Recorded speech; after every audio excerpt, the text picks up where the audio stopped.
کوئی ہمیں جیلوں میں ڈالتا ہے زندہ باد. وزیر اعلیٰ صاحبان بیٹھے ہیں, قومی اسمبلی کے ممبران بیٹھتے ہیں, سینٹ کے ممبران بیٹھتے ہیں, عمران سے کوئی ملاقات نہیں کر. خیر کیا ہوا ہے, کیا کیا ہے عمران خان نے؟ تم نے اسے وزیر اعظم بنایا تھا, تم اسے اس کے گیت گاتے تھے, تم نے یہاں پارلیمنٹ میں اس کو وزیر اعظم بنایا, پاکستان کے سارے سیکرٹ اس کے حوالے کر دی. اب وہ بس پرسنل نان گراٹا ہو گیا. ایسا نہیں چلے گا. اگر کسی کو پاکستان عزیز ہے تو پاکستان کے ساتھ عزیز. ابھی تماشے ہو رہے ہیں, صوبے توڑے جائیں گے, صوبے توڑے جائیں گے. پنجاب 3 صوبے, خیبر پختونخوا 5 صوبے, فلانا 4 صوبے. 70-78 سال کی جو کچھ جمہوری ہم لوگوں نے آزادیاں لی تھیں وہ آزادیاں انہوں نے چھین لی ہیں. مرد آباد زندہ آباد پہ گولیاں مارتے ہیں. ہم نے غلطی کی. کل دن گزرا, کل یہاں کیا آسمان گرا تھا, یہاں بچے آئے تھے.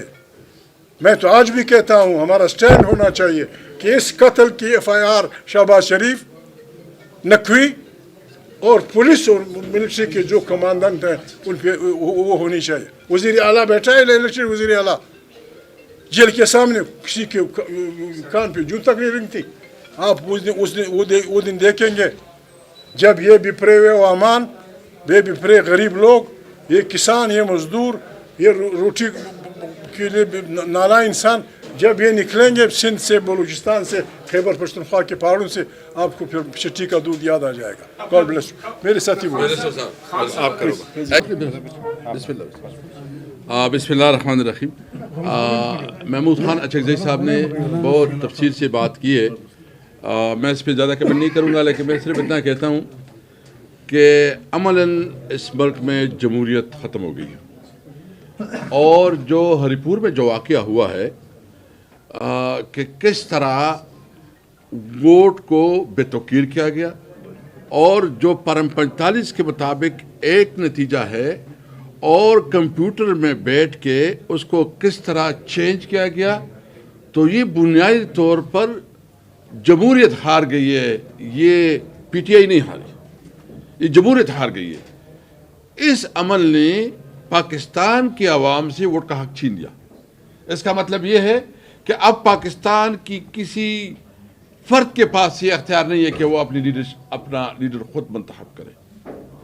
آپ مجھے بتائیں کہ جب اس اسمبلی میں وہ لوگ بیٹھے ہوں گے جو کہ عوام کے منتخب نمائندگی نہیں ہوں گی اور کہیں اور سے وہ منتخب کر کے یہاں آئیں گی, تو کیا وہ عوام کی بات کریں گے؟ کیا وہ ملک میں قانون اور آئین کی بات کریں گے؟ وہ تو اشرافیہ کی بات کریں گے. اس لیے میں پوری پاکستانی قوم کو متنبی بھی کر رہا ہوں, اور میں اس کو ریکویسٹ کرتا ہوں, اس کو میں التماس کرتا ہوں پوری قوم کو کہ آپ سے آپ کے ووٹ کا حق چھینا گیا ہے. اپنے ووٹ کے حق, یہ تحریک انصاف سے بات بہت آگے نکل گئی ہے.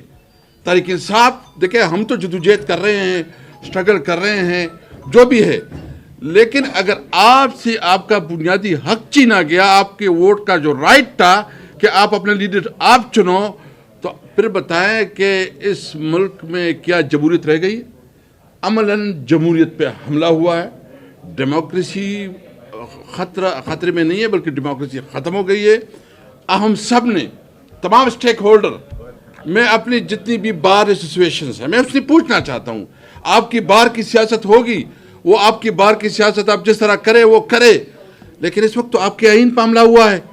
اس طرح تو 26 امینڈمنٹ ہے اور 27 امینڈمنٹ ہے, یہ امینڈمنٹ نہیں ہے, یہ آئین کی تدفین ہے. یہ تدفین ہو گیا آئین کا. اگر آئین کی تدفین پہ بھی آپ نہیں اکٹھے ہوں گے تو کس قسم کی قانون کی حکمرانی؟ کوئی جج یہ جرت نہیں کر سکے گا کہ وہ حکومت کے کسی حکم کے خلاف فیصلہ دے سکے. میں تمام سول سوسائٹی سے ریکویسٹ کروں گا, یہ آپ تحریک انصاف کی لڑائی نہ سمجھے. عمران خان اگر سمجھتا ہے اور وہ دیکھتا ہے کہ میں نے اس سسٹم کے ساتھ کمپرومائز کرنا ہے, تو وہ تو 2 دن میں مسئلہ حل ہو جائے گا. مسئلہ یہ کمپرومائز کی نہیں ہے, مسئلہ ہے ملک میں آئین اور قانون کی حکمرانی. میں مطالبہ کرتا ہوں اپنی سول سوسائٹی, اب آپ لوگوں سے, میڈیا سے, مجھے بتائیں نا جو قانون سازی ہوئی ہے. میں تو سمجھ رہا تھا کہ اب میڈیا کی جو تنظیمیں ہیں وہ بہت کھل کے سامنے آئیں گی اور جس طرح یہاں جو آپ کے اوپر جو قدانے لگائی گئی ہیں، جس طرح آپ کو آرڈرز ملتے ہیں کہ آپ نے یہ چلانا ہے نہیں چلانا ہے، بھائی قانون اور آئین آپ کو حق دیتا ہے کہ آپ آزادی سے اپنا رائے کا اظہار کریں۔ ہم سب کی آزادی چھینی گئی ہے، ہماری ہیومن رائٹس جو ہے نا ہم سے چھینا گیا ہے، ہمارا آئین ہم سے چھینا گیا ہے، اور سب سے بڑا ہمارا ووٹ کا حق ہم سے چھینا گیا ہے۔ اس لیے میں تمام وہ جمہوریت پسند پولیٹیکل پارٹیز کو جو اپوزیشن میں اس کو بھی ریکویسٹ کرتا ہوں کہ آئیں، اپنی ذاتی اناؤ سے نکلیں۔ یہ اس وقت نہیں ہے کہ کون کیا پوزیشن لے گا، ملک خطرے میں ہے۔ جو یہ فیصلے ہو رہے ہیں اس ریجن میں ایک نئی جنگ کی بنیاد رکھی جا رہی، بساط رکھی جا رہی ہے۔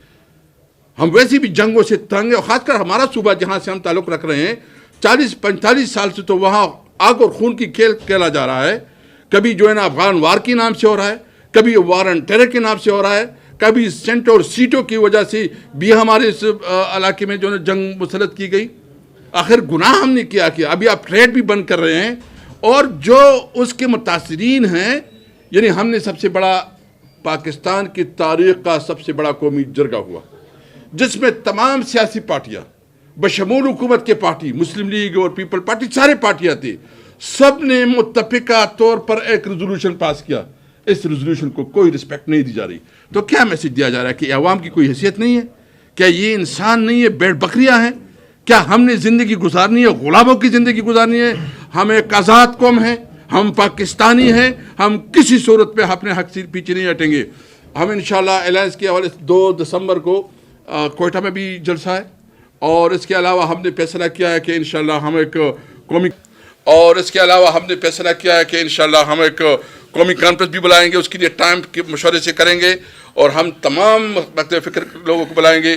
لیکن ایک بات واضح کرنا چاہتے ہیں، سارے ہم کھڑے ہیں کہ ہم کھڑے ہیں، کھڑے رہیں گے، نہ ڈرے ہیں نہ پیچھے ہٹیں گے اپنے حق کے لیے انشاءاللہ تعالیٰ۔ بیرسٹر صاحب یہ بتاتے بنیادی طور میں ایک دیکھیں، حکومت میں اور ہمارے درمیان جب سے یہ ہم آئے ہیں تو بڑی اونچ نیچ آئی ہے۔ ہمیں تو شکوے رہے ہیں ان سے بہت، بٹ ہم بوائیکاٹ پہ نہیں گئے، ہم دھرنے پہ نہیں گئے، ہم نے باہر اسمبلی نہیں لگائی، اور ہم اسمبلی کے اندر بیٹھے رہے، اور ہم نے جب آواز اٹھائی ہے تو آئین قانون کے مطابق اپنی بات کی ہے، ایوان کی مضبوطی کے لیے کی ہے۔ جب پاکستان کی آواز آئی تو اسی وزیر اعظم کے ساتھ ہم کھڑے ہوئے، اب اسی وزیر اعظم نے تقریر کی تو ہم نے ڈسکیں بجائیں، اور اسی وزیر اعظم کے ہوتے ہوئے بھی ہم نے کہا ہم پاکستان کے ساتھ کھڑے ہیں، ہم ریاست کے ساتھ کھڑے ہیں، ہم پاکستان کے دفاع پہ آنچ نہیں آنے دیں گے۔ ہماری اونچ نیچ کے باوجود ایک امید پیدا ہو گئی تھی کہ جہاں کھڑے تھے شاید ہمارے سٹینڈنگ پوائنٹ کو کوئی سپیس ملے گا۔ ایوان میں ہم نہیں بول سکے، میوٹ ہو سکے۔ آج بھی مجھے بتایا گیا، میں نے جو سپیچ کی ہے، جو پوائنٹ آؤٹ اٹھائے ہیں، آج تک بلاک ہوا ہے۔ میں نے کہا کیا ہے کہ کیوں بلاک ہوا ہے؟ ہمیں آج بھی سمجھا جاتا ہے شاید ہم ریاست کے، ملک کے، اس کے وفادار نہیں ہیں۔ ہم مزید سرٹیفکیٹ کہاں سے پیدا کر کے دے دیں کہ جان کی قربانی دے رہے ہیں، نذرانے دے رہے ہیں، ساتھ کے ساتھ کھڑے ہیں۔ لیکن ہری پور نے اس سیاست کے طریقہ کار کو اثر نو چینج کیا ہے۔ 26 نومبر کے بعد خان صاحب نے اعلان کیا بات کرو۔ میں 2025 کے بعد ہم آگے بڑھے اور ہم نے کچھ کہا، لیکن اس مرتبہ ہماری جیتی ہوئی سیٹ ہم سے لینا یہ ہماری صرف دکھ کی بات نہیں ہے، اس کی میں جہاں تک خان صاحب کو جانتا ہوں، ہم چاہ رہے تھے کہ یہ اسمبلی چلے، ہم چاہ رہے کہ اسمبلی میں رہتے ہوئے سسٹم کے اندر سے چینج آئے، بجائے اس کی چیزیں تحت و بالا ہو، اور چیزیں تحت و بالا نہ کرنے کی وجہ سے ہم اسمبلی کے اندر رہے۔ ہم نے آج تک باہر اسمبلی نہیں لگائی، ورنہ اس سے پہلے تو لوگ اسمبلی باہر لگا چکے تھے۔ ہم نے ان کو کبھی نہیں کہا، بر اسمبلی کے فلور پہ میں نے ان کو کہا ہے کہ آپ کے وہ الفاظ ایک دوسرے کو جو آپ قاتل لی کہا کرتے تھے وہ ہمیں یاد ہے، ہم نے کبھی کوئی ایسا لفظ نہیں کہا جو ایوان کے رولز اصول کے مطابق نہ ہو۔ لیکن اس مرتبہ جو خان کو جتنا میں جانتا ہوں، مجھے شک پڑتا ہے، مجھے نہیں لگتا کہ کتنے اور دن خان ہمیں اجازت دے گا اس اسمبلی کا پارٹ رکھ، کیونکہ آپ نے آخری سیٹ ہم سے نہیں لی ہے، صرف ہری پور کی سیٹ آپ نے نہیں لی، آپ نے ہم سب سے سیٹیں لی ہیں۔ وہاں اسمبلی والے بیٹھے ہوئے تھے، حکومت ہماری ہے، حکومت بے بس نظر آئی۔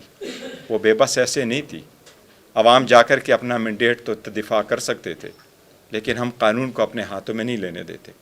وہاں کسی نے عوام کو نہیں کہا کہ زبردستی کرنا ہے. ہماری کوشش یہی تھی کہ قانون کی بالادستی ہوگی. ہم باجوڑ میں ہارے, ہم نے دل سے ایکسیپٹ کر لیا, لیکن ہم وہاں جیتے ہوئے ہیں. جیت کو ہار میں بدلنا, اس کی بڑی ساری امپلیکیشنز ہیں, اور ہم تو بڑی کوشش کر رہے ہیں کہ جمہوریت ہی چلے.